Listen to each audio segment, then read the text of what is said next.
Hello everybody, welcome back to Canada Stories. My name is Monisha and I hope you all are safe and are doing well. The outbreak of coronavirus is an unfortunate global health emergency and has spread across the globe. The length of time that it might take to eventually contain it remains uncertain. Life in Canada and I'm sure across the world is at pause due to COVID-19. Schools, colleges and universities have shut down. Offices have announced work from home and the job markets have frozen. Talking about grocery stores, there are a lot of empty shelves that display sorry for the inconvenience. Shopping malls, parks and most of the tourist places are deserted. People are practicing social distancing, which is one of the responsible ways to combat COVID-19.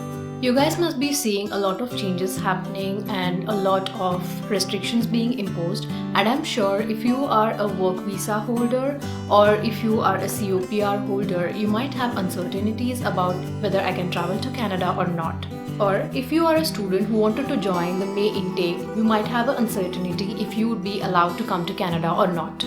So, I will be giving you updates about all this. And please watch the video till the end so that you do not miss out on any of the important information. Without further ado, let's get into the video.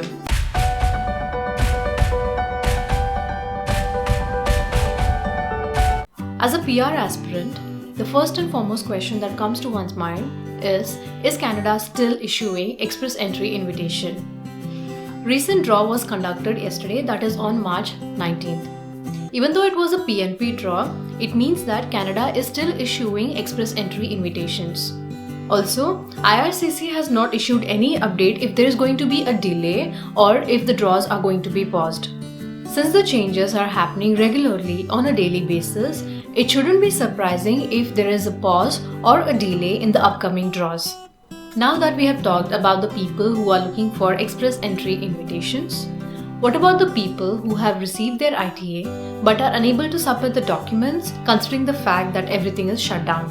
IRCC has stated that they will not be refusing an application because you are not able to submit the application due to coronavirus. This means that you can still submit your application even if few documents are missing, but ensure that you include a letter of explanation explaining the missing documentation. In case of biometric, even though your biometric instruction letter says you have to complete the process or you have to complete this step in 30 days, IRCC will automatically give you 90 days if you are affected by service disruptions. Now let's talk about case number 3, that is if you have been approved for permanent residence. If you have received your COPR but you are unable to travel within the given time frame, or because of the flights getting cancelled or due to your country travel restrictions, you have a web form that you can fill.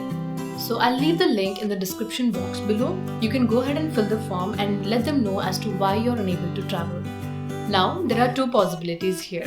One is IRCC may extend your landing date, or IRCC may ask you to reappear for your medical examination and will give you more detailed instruction about restarting the processing of your PR application. You can use the same method, that is filling your web form even if your COPR has expired. Now, let's talk about who all can travel to Canada.